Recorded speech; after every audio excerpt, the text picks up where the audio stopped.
Good evening guys, welcome back to our YouTube channel. Guys आज हम finally class 11 शुरू करने जा रहे हैं। तो देखिए गाइज, आज की क्लास स्टार्ट करने से पहले कुछ बता दूं।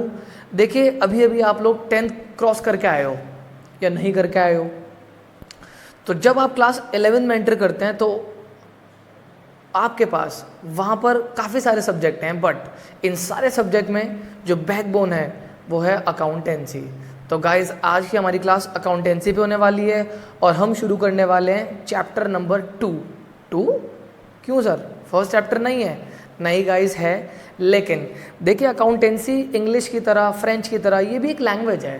तो अगर आपको किसी लैंग्वेज को जानना होता है तो पहले अल्फ़ाबेट सिखाए जाते हैं। तो इसीलिए हम पहले चैप्टर 2 शुरू करेंगे, बेसिक अकाउंटिंग टर्म्स, तभी तो पढ़ेंगे उसके बारे में। तो चलिए स्टार्ट करते हैं हमारी आज की क्लास। सो गाइज, हमारी सबसे पहली टर्म होती है बिजनेस ट्रांजैक्शन। देखिए गाइज, बिजनेस ट्रांजैक्शन का मतलब होता है कोई भी वो इकोनॉमिक एक्टिविटी जिससे हमारे बिजनेस की फाइनेंशियल पोजीशन चेंज हो जाती है। मतलब कोई भी वो पैसे की चीज़ जिससे हमारे बिजनेस के माली हालात चेंज हो जाते हैं, उसे क्या कहा जाता है? Business transaction. अब जैसे हमने मजदूर को दिहाड़ी दी, हमने किराया दिया, तो इससे क्या होगा? हमारे पास से पैसा चला जाएगा, तो हमारे बिजनेस के माली हालात चेंज हो जाएंगे। तो ये क्या है? एक बिजनेस ट्रांजैक्शन। तो सबसे पहली टर्म हमने क्या पढ़ी? Business transaction. बिजनेस ट्रांजैक्शन का क्या मतलब होता है? बिजनेस ट्रांजैक्शन का मतलब होता है कोई भी वो इकोनॉमिक एक्टिविटी जिससे हमारे बिजनेस की फाइनेंशियल पोजीशन क्या हो जाती है? चेंज। Second, event. दूसरी टर्म होती है गाइस इवेंट। इवेंट का मतलब होता है कोई भी वो एक्टिविटी, कोई भी वो चीज़ जो हमें बिजनेस ट्रांजैक्शन से हासिल वसूल होती है। मतलब इवेंट कहते हैं बिजनेस ट्रांजैक्शन का एंड रिजल्ट। कोई भी वो एक्टिविटी, कोई भी वो चीज़ जो बिजनेस ट्रांजैक्शन की वजह से हासिल वसूल होती है। जैसे फॉर एग्जांपल, हमने 50,000 का सामान खरीदा, ये एक बिजनेस ट्रांजैक्शन है। हमने इसे आगे 60,000 का बेच दिया, ये भी एक बिजनेस ट्रांजैक्शन है। तो एंड रिजल्ट क्या हुआ? हमने 10,000 का मुनाफा कमाया, तो ये क्या कहलाएगा? इवेंट।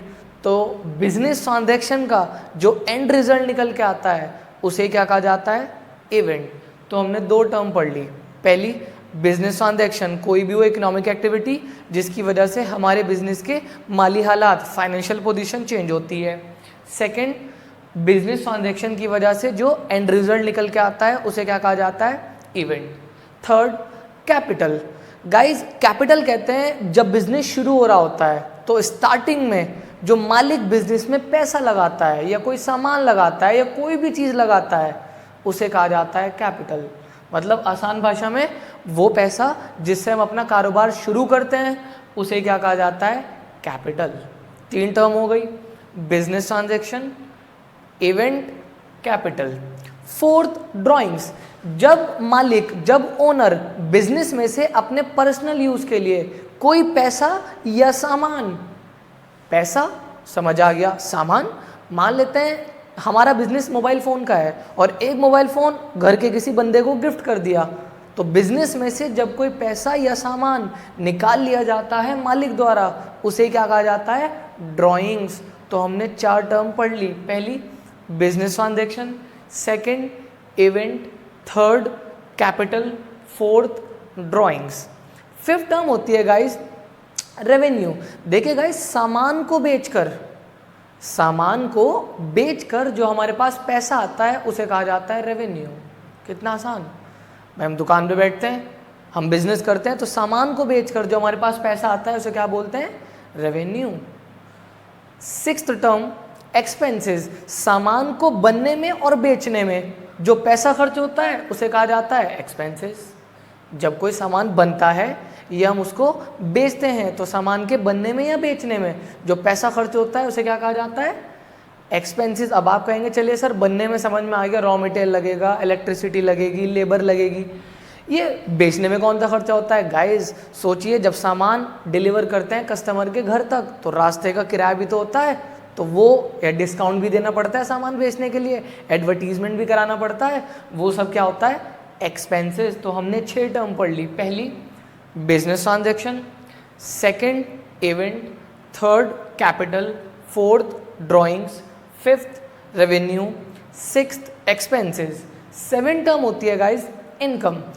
रेवेन्यू में से अगर एक्सपेंस माइनस कर दिया जाए, जितना सामान को बेच के पैसा आया था माइनस कर दो जितना सामान को बनने में लगा था, तो उसे क्या कहा जाता है? इनकम। तो हमारी 7वीं टर्म क्या होती है? इनकम। ओके, 8 टर्म है गाइस प्रॉफिट। 8वीं टर्म क्या है? प्रॉफिट। देखिए गाइस, पूरे साल में हमने जितना रेवेन्यू कमाया, मतलब total revenue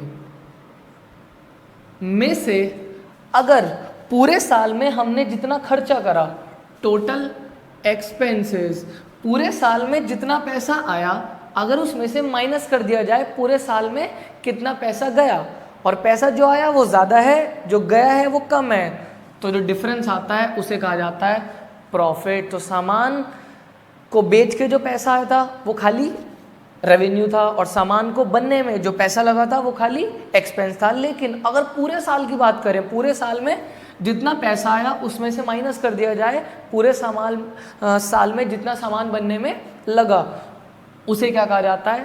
profit. Easy.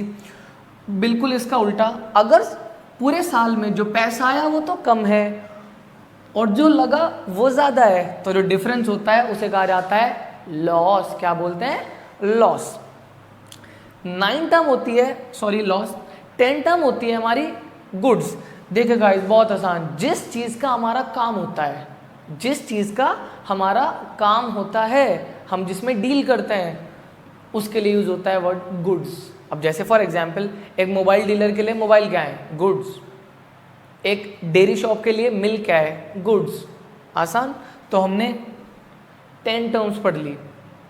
11 term होती है परचेजेस। गाइस, जब हम जिस चीज़ का हमारा काम होता है यानी कि गुड्स, जब हम लोग बिजनेस के अंदर गुड्स खरीदते हैं तो उसे कहा जाता है परचेजेस। जब हम बिजनेस के अंदर सामान या गुड्स खरीदते हैं उसे क्या कहा जाता है? परचेजेस। ओके, अगर मान लीजिए आपने सामान खरीदा और सामान खराब निकल गया, तो हम ऑब्वियसली बात है सामान को क्या कर देंगे? वापस। तो उसे कहा जाता है परचेज रिटर्न या फिर रिटर्न आउटवर्ड। क्या? जब हम सामान परचेज करते हैं, किसी वजह से वो सामान हमें वापस करना पड़ जाता है, तो उसे क्या कहा जाता है? परचेज रिटर्न और return outward. Next term sales. बहुत आसान, जब हम जिस चीज़ का हमारा काम है वो हम बेचते हैं कस्टमर को, जब जिस चीज़ का हमारा काम है वो हम आगे बेच देते हैं कस्टमर को, उसे क्या कहा जाता है? सेल्स। मान लो एक मोबाइल डीलर के लिए मोबाइल बेचना क्या कहलाएगी? सेल। बहुत आसान। Next sales return. मान लो किसी वजह से कस्टमर ने वो सामान वापस कर दिया, तो जब कस्टमर सामान वापस करता है उसे क्या कहा जाता है? सेल्स रिटर्न या फिर रिटर्न इनवर्ड। 2 वर्ड है इसके लिए, जैसे यहाँ पर था purchase return, return outward, sales return, return inward. तो हमने 14 टर्म पढ़ ली। Business transaction, event, capital, drawings, revenue, expenses, income, profit, loss, goods, purchases, purchases return, sales, sales return और रिटर्न इनवर्ड। 15 टर्म होती है गाइस, वो है स्टॉक। जिस चीज़ का हमारा काम है, ऑब्वियसली बात है, उसे हमने गुड्स कहा, तो वो गुड्स जो साल के आखिर में अभी हमारे पास दुकान में रखे हैं, बिके नहीं हैं, जो हमारी दुकान में सामान पड़ा होता है उसे क्या कहा जाता है? स्टॉक। कितना आसान। जो हमारी दुकान में, जो हमारे बिजनेस में अभी सामान लग रहा है, जो रखा है, उसे क्या कहा जाता है? स्टॉक। ये 2 तरह का होता है, ओपनिंग स्टॉक, क्लोजिंग स्टॉक। साल के शुरू में हमारे पास जो स्टॉक पड़ा होता है उसे तो कहा जाता है ओपनिंग स्टॉक, और साल के लास्ट में हमारे पास जो स्टॉक पड़ा होता है उसे कहा जाता है क्लोजिंग स्टॉक। तो हमने 15th टर्म भी पढ़ ली। वो सामान जो हमारी दुकान में बिना बिका पड़ा है उसे क्या कहा जाता है? स्टॉक। 2 तरह का होता है, ओपनिंग साल के शुरू में जो होता है, और क्लोजिंग साल के लास्ट में जो पड़ा है। नेक्स्ट गाइस, 16 टर्म और वेरी वेरी इंपॉर्टेंट, एसेट्स। देखिए गाइस, जिस चीज़ पर हमारे बिजनेस का हक होता है, जैसे अब भाई एक इंसान है, अब एक इंसान का कितनी चीज़ों पे हक होता है? उसकी प्रॉपर्टी पे। तो ऐसे ही हमारे बिजनेस की जो प्रॉपर्टी होती है, हर वो चीज़ जिस पर हमारे बिजनेस का हक होता है उसे कहा जाता है एसेट। जैसे आपकी एक शॉप हुई, अगर वहाँ पे आप मोबाइल बेचते हो तो वहाँ पर फ़ैन होगा, तो बिजनेस का है फैन, एसेट। लैंड होगा, एसेट। बिल्डिंग होगी, एसेट। ट्यूबलाइट होगी, एसेट। फर्नीचर होगा, एसेट। तो हर वो चीज़ जो हमारे बिजनेस की प्रॉपर्टी है, उसका हक है, उसे क्या कहा जाता है? एसेट्स। अब ये एसेट्स दो तरह के होते हैं, current assets, non current assets. Guys वो एसेट्स जो हमारे पास एक साल के अंदर आते जाते रहते हैं, मतलब वो एसेट्स जो हमारे पास आते जाते रहते हैं, उन्हें ही कहा जाता है करंट एसेट्स। या हम ये भी कह सकते हैं वो एसेट्स जिनको एक साल में कैश में कन्वर्ट कराया जा सकता है, उन्हें क्या कहा जाता है? Current asset. अब फॉर एग्जाम्पल कैश, अब कैश आना जाना, स्टॉक आना जाना, ये सब लगा रहता है। तो कोई भी वो एसेट जो हमारे पास हमारे बिजनेस में आता जाता रहता है, उसे क्या कहा जाता है? Current assets. Easy. Next, non current assets. कोई भी वो एसेट जो हमारे बिजनेस में लंबे समय तक रहता है, ज्यादातर केस में मोर देन 1 ईयर। कोई भी वो एसेट जो हमारे बिजनेस में एक साल से ज्यादा तक लगा रहता है, उसे क्या कहा जाता है? Non current asset. जैसे कि लैंड, बिल्डिंग, मशीन, फर्नीचर, ये सब क्या है? अब एक बार खरीद ले लैंड, ये थोड़े ही एक साल में दोबारा खरीदेंगे, तो ये हमारे बिजनेस में लंबे समय तक यूज में रहेगा, तो इसे क्या कहा जाता है? Non current assets. अब नॉन करंट एसेट्स दो तरह के होते हैं, टेंजिबल, इंटेंजिबल। गाइस नाम ही बता रहा है, टेंजिबल मतलब वो नॉन करंट एसेट्स जिन्हें हम छू सकते हैं और देख सकते हैं, उन्हें तो कहा जाता है टेंजिबल एसेट्स। जैसे लैंड, बिल्डिंग, फर्नीचर एक्सेट्रा। कोई भी वो एसेट जिसे हम छू सकते हैं, देख सकते हैं, उन्हें तो कहा जाता है टेंजिबल एसेट्स। और वो एसेट्स जिन्हें ना तो हम छू सकते और ना ही देख सकते, उन्हें कहा जाता है इंटेंजिबल एसेट्स। अब आप सोचेंगे सर ऐसे कौन से एसेट होते हैं जिन्हें आप ना देख सकते ना छू सकते? गाइस होते हैं, जैसे सबसे पहला गुडविल।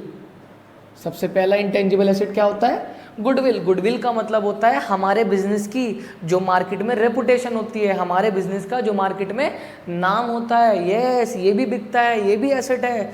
जब आप किसी का बिजनेस खरीदोगे, ये थोड़े उसके खाली सामान के पैसे देने पड़ेंगे, जो उसने नाम कमाया है उसके भी पैसे देने पड़ते हैं। तो गुडविल भी एक एसेट होता है, बस फर्क इतना है ना तो इसको देखा जा सकता और ना ही इसको टच किया जा सकता। ये एक इंटेंजिबल एसेट है। सेकेंड एसेट होता है पेटेंट।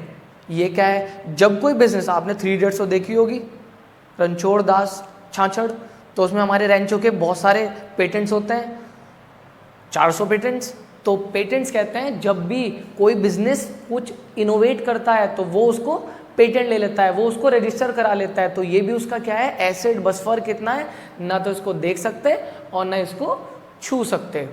ओके, तो हमने 16th टर्म भी पढ़ ली, हमने 16 टर्म्स पढ़ ली गाइस।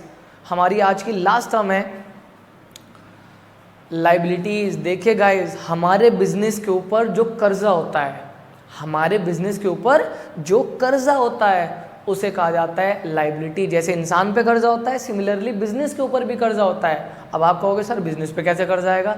यस, आ सकता है। सबसे पहले तो जो मालिक ने पैसा दिया था वही कर्जा है, फिर उधार सामान खरीदा, बैंक से लोन लिया, ये सब क्या है? कर्जे। तो गाइस 17 टर्म होती है हमारे बिजनेस में, अकाउंट्स में जो इस्तेमाल होती है वो क्या है? लाइबिलिटी। के हमारे बिजनेस के ऊपर जो कर्जा होता है उसे क्या कहा जाता है? लाइबिलिटी। अब ये दो तरह की हो सकती हैं, पहले करंट, नॉन करंट। फिर से वही बात, वो लाइबिलिटीज जिन्हें हमें 1 साल के अंदर चुकाना पड़ता है, वो कर्जा जो 1 साल के अंदर हमें चुकाना पड़ता है उसे तो कहा जाता है करंट लाइबिलिटीज। जैसे कि हमने बैंक से लोन लिया 6 महीने का, अब 6 महीने के अंदर बैंक को लोन वापस करना पड़ेगा, तो ये क्या है? एक करंट लाइबिलिटी है। तो करंट लाइबिलिटी कहते हैं वो लाइबिलिटीज जो 1 साल के अंदर हमें चुकानी पड़ेंगी। Second, non current. फिर से वही बात, मोर देन 1 ईयर। वो लाइबिलिटीज गाइस जो बिजनेस को 1 साल के बाद चुकानी है, उन्हें कहा जाता है नॉन करंट लाइबिलिटीज। अब जैसे for example long term loan, bank से 3 साल का लोन ले लिया, तो 3 साल बाद पैसा देना है, मतलब 1 साल बाद देना है, तो ये क्या कहलाएगी? Non current liabilities. ओके, फिर लाइबिलिटी दो तरह की और हो सकती है, इंटरनल, एक्सटर्नल। वो पैसा जो बिजनेस को वापस करना है ओनर का, मालिक का, जो शुरू में कैपिटल लगाई थी ना, या प्रॉफिट्स जो कमाए थे बिजनेस ने, तो वो पैसा जो मालिक का रिटर्न करना है, ओनर का रिटर्न करना है बिजनेस को, उसे कहा जाता है इंटरनल लायबिलिटीज। इसके एग्जाम्पल हो जाएगा कैपिटल। और वो लायबिलिटीज जो बिजनेस को बाहर वालों की चुकानी है उसे कहा जाता है एक्सटर्नल लायबिलिटीज। इसका एग्जाम्पल हो जाएगा लोन फ्रॉम बैंक, ये वापस करना पड़ेगा। तो गाइस दो तरह की लायबिलिटीज और हो सकती हैं, इंटरनल, एक्सटर्नल। इंटरनल क्या है? वो लायबिलिटी जो बिजनेस को मालिक की वापस करनी है उसे तो कहा जाता है इंटरनल लायबिलिटी। और वो लायबिलिटी जो बिजनेस को बाहर वालों का वापस देना है उसे कहा जाता है एक्सटर्नल लायबिलिटी। तो इसी के साथ हमने 17 टर्म पढ़ी टोटल। सबसे पहली business transaction, second event, third capital, fourth drawings, fifth revenue, sixth expense, seventh income, profit, loss, goods purchase, सॉन लायबिलिटीज तक। सो गाइज आज की हमारी क्लास यहीं ख़त्म हो जाती है। अगर आप हमारे चैनल पे नए हैं तो हमारे चैनल को सब्सक्राइब करना मत भूलें। तो मिलते हैं हमारी नेक्स्ट क्लास में।